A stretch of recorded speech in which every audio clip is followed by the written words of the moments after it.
Ed Adams, and this is the weekly Genealogy Toolkit, the podcast that helps new genealogists get the most out of their research time and avoid the most common pitfalls. I remember when I was a kid, there were always a few maps and road atlases stashed somewhere in the car. In the era before in-dash navigation systems, if you were going somewhere unfamiliar, you needed to have a map readily at hand to plot a course to your destination. Now, as I say that, I'm thinking of the demographics that I can see on the podcast's analytics, and I probably didn't need to say any of that. You know just as well as I do what it was like before you could ask Siri for directions. But I guess my point is, for a very long time, maps have been a pretty ubiquitous part of everyday life, whether printed on a piece of paper and stuffed in your glove box, or on your phone. I find it hard to function without a map. Not to sit here and say the obvious, but maps are useful because they can help you orient to the world around you. You can just take a quick glance at the map and know how you're supposed to navigate the mixmaster of interstates that you're rapidly approaching. But the usefulness of maps extends well beyond simply helping you get to Grandma's house. I use them in genealogy just about every time I sit down to do research. Today I want to talk about why you should have a map open and available anytime you're doing research, how valuable searching out historic maps can be as you build your family's history, and how you can use mapping tools to help organize your understanding of some of the key facts of your family's history. Sometime I might talk about my digital workflow, but for today's episode, just know that if I'm doing genealogical research, one of my web browser tabs is dedicated to Google Maps. This lets me quickly and easily reference any geographic reference that I come across, and if you stop and think about it, you'll come across dozens in a single research session.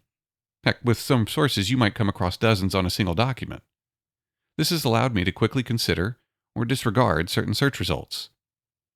If I'm looking at South Carolina colonial plat maps for a Jacob Bowman, I have a bit of a challenge because county delineation was quite inconsistent until 1769, and even then it can be spotty as to whether records indicated the proper county of residence. A better way to figure out the real location with these plat maps is if they reference creeks, rivers, or other nearby settlements. So let's say I'm looking for Jacob Bowman, who lived in Lancaster County, South Carolina.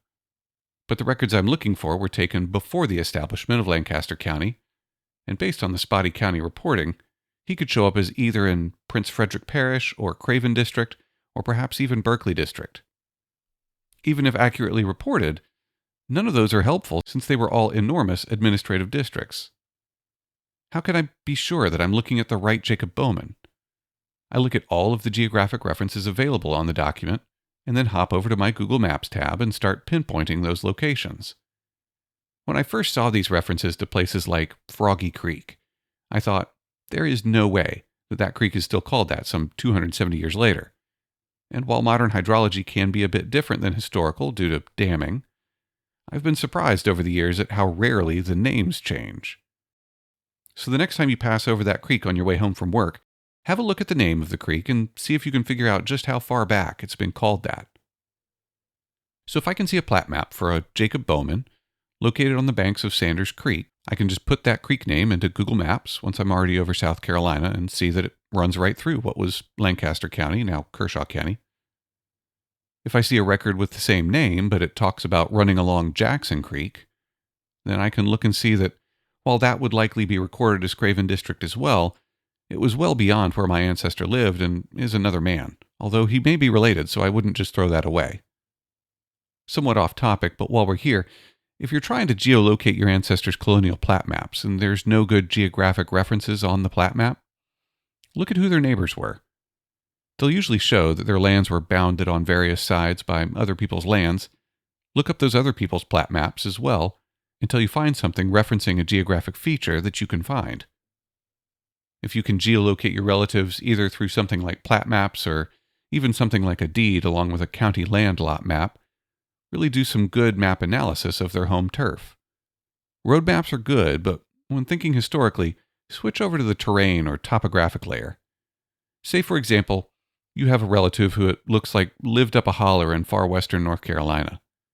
Just looking at a plain Google map of the location, you might be thinking that they did most of their business in one town, but when you look at a topographic map, you'll see that to get to that town, which may only have been a few miles away, they'd have to cross over a few spurs and a steep ridgeline, So most likely they did most of their business in a town that was several more miles away, but which had an easier pass.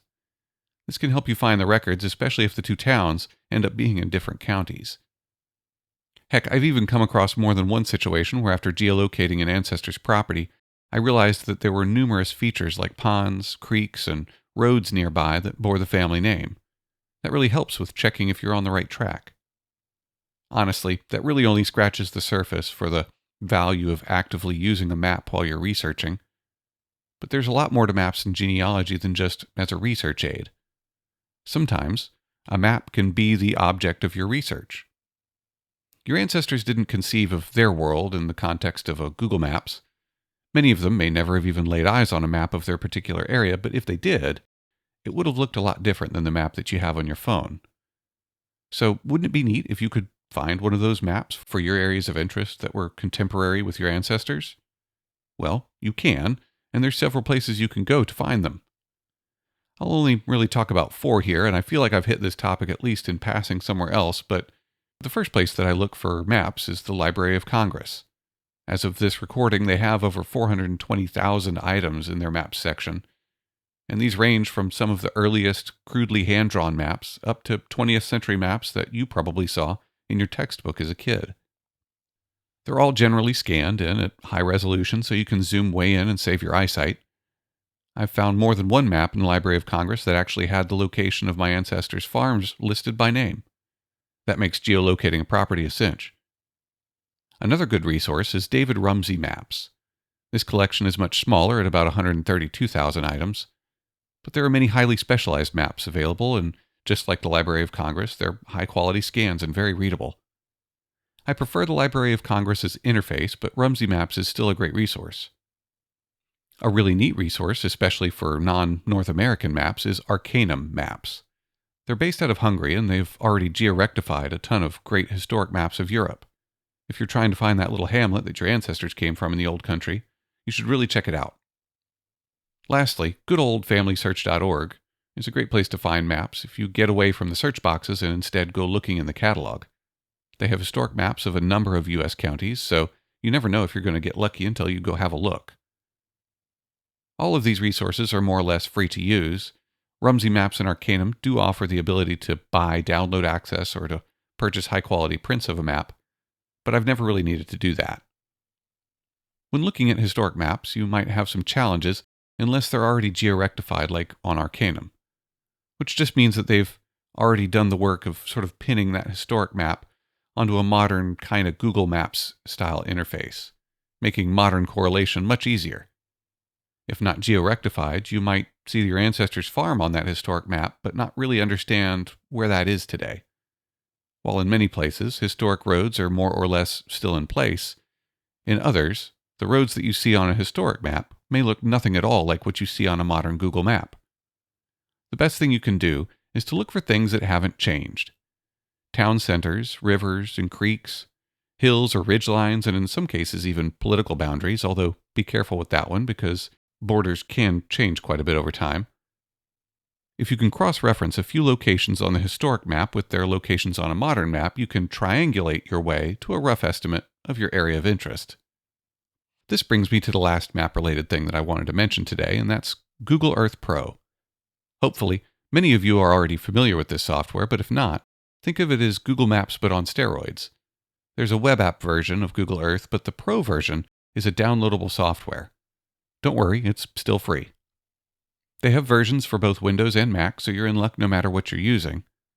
You can actually use Google Earth Pro to take a bunch of those historic maps that you've found and downloaded and georectify them yourself onto a separate, selectively visible layer.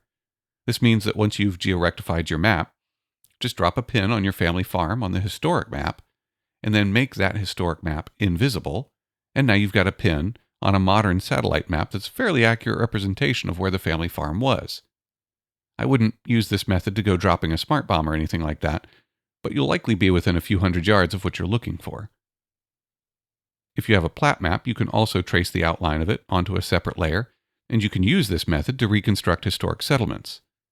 I can't find the link off the top of my head, but I remember somewhere finding a fairly complete map of colonial land ownership within Abbeville, South Carolina before. While it would be really time-consuming to do a full county like that, you can fairly easily build out your ancestors' neighborhood, if you will, and get a much better sense of who their fan club likely was. I like to create a layer for family groups that I'm interested in, and I'll drop pins in each of the places that they lived throughout their lives using all of the various records that I've collected. Then I can draw a chronological line between them and have a great visual for showing the migration. This can be a great way to help take information that you already have and present it in a different way that maybe helps you make connections that you might not have otherwise made. It's also a great way to show your research to others in an interesting and engaging way. Lisa Louise Cook did a really good webinar on this a while back, so I'll link to that in the description, and she can help you get a better sense of how to use the software than I can in an audio format. For specific help on things like georectification, just search on YouTube. There's several great tutorials available. So don't get lost when you're researching your family. Keep a map out and open. Go find all the pertinent historical maps you can and keep it all nice and organized in something like Google Earth Pro. I hope you've heard something today that inspires you to start looking at some maps this week. If you find anything interesting, there are a few things that I love more than looking at an old map, so send me a line on Twitter, @TheWGTPod. As always, thanks for listening, and I'll see you next time.